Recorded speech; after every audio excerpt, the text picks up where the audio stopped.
Hey guys, welcome to physics in playground. अभी ग्लैंड देख रहे थे, तो अभी हम लोग इस वीडियो में thyroid gland and parathyroid gland देखेंगे। उससे पहले एक बात, बहुत स्टूडेंट सोच रहे होंगे नीट पोस्टपोन्ड होगा, ये फलाना ढिमकाना। तो देखो भैया, जो भी ये नीट जो भी डॉक्टर बनाता है ना, डॉक्टर सब कुछ दुनिया से अलग है ये डॉक्टर वाली चीज़। बिकॉज यहाँ पे लाइफ की सवाल होती है। एक बोलता हूँ मैं, एक इंजेक्शन लाइफ ले भी सकती है और लाइफ बचा भी सकती है। तो जो कोई भी ये देता है ना, ऊपर वाले या जो कोई भी ये देता है, तो वो कभी इनजस्टिस नहीं करेंगे। अगर आप एक बच्चा समझ लो, एक बच्चा सिर्फ सोच रहा है, चिंतन में लगा हुआ है नीट कब होगा कब नहीं, और एक बच्चा 14 आवर 15 आवर्स हार्ड वर्क कर रहा, पढ़े जा रहा, ठीक है। तो ऑफकोर्स आप खुद से सोचो, आप किसको दोगे नीट? जो पढ़ रहा है उसे दोगे या जो सिर्फ सोच रहा है उसे दोगे? ठीक है, तो वो भी वही करता है, इनजस्टिस कभी नहीं करेगा किसी के साथ।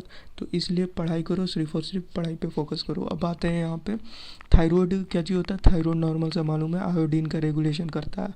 अगर आयोडीन का सेक्रेशन ज़्यादा हो गया तो हाइपरथायरॉयडिज्म, थायराइड हार्मोन का सेक्रेशन ज़्यादा तो हाइपोथायरॉयडिज्म, और कम हो गया डिफिशियंसी ऑफ थायराइड हार्मोन तो हाइपोथायरॉयडिज्म। ग्रेव डिजीज़ होता है हाइपरथायरॉयडिज्म का एग्जाम्पल, और पार्से डिजीज़ भी बोलते हैं। और हाइपो में cretinism, myxoedema, simple goitre, Hashimoto's disease. NEET PG 2021 के लिए इंपॉर्टेंट है। खैर, आप यूजी हो, फ्लो में हो जाता है। क्रेटिनिज्म आपके लिए इंपॉर्टेंट है। ग्रेव डिजीज़ 2016 फेज 2 में पूछा हुआ है, किसका होता है? हाइपर या हाइपो? तो हाइपर थायरॉयडिज्म के कारण ग्रेव डिजीज़ होता है। ग्रेव डिजीज़ में नॉर्मल सा समझना, आंखें बड़ी हो जाती है, एक्सोपैथेल्मिया भी बोलते हो उसे, ठीक है। और क्या होता है, जो गोइटर होता है ना, वो इनलार्ज हो जाता है, बहुत बड़ा हो जाता है। ग्रेव डिजीज़ का यही याद रखना। Cretinism, this disorder is caused by the deficiency of thyroid hormone. Certain has slow body growth and mental development of reduced metabolic rate. Clear है? सिम्टम्स रहेगा slow heart rate, lower blood pressure, decrease in temperature, stunt growth, pot Bailey, pigeon chest and protruding tongue and retarded sexual development. ठीक है, तो cretinism हो गया हम लोगों का हाइपोथायरॉयडिज्म देख लिया। अब आता है पैराथायरॉयड।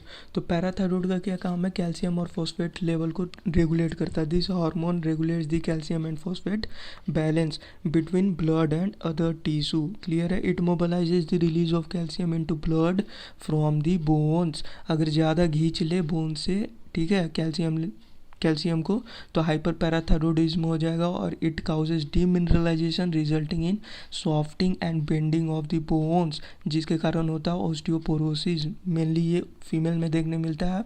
कब? जब मीनोपॉज हो जाता है, एस्ट्रोजन लेवल डिक्रीज हो जाती है, ठीक है। मीनोपॉज होता है मतलब मेंस्ट्रुएशन साइकिल क्लोज, ठीक है, तब ऑस्टियोपोरोसिस देखने मिलता है।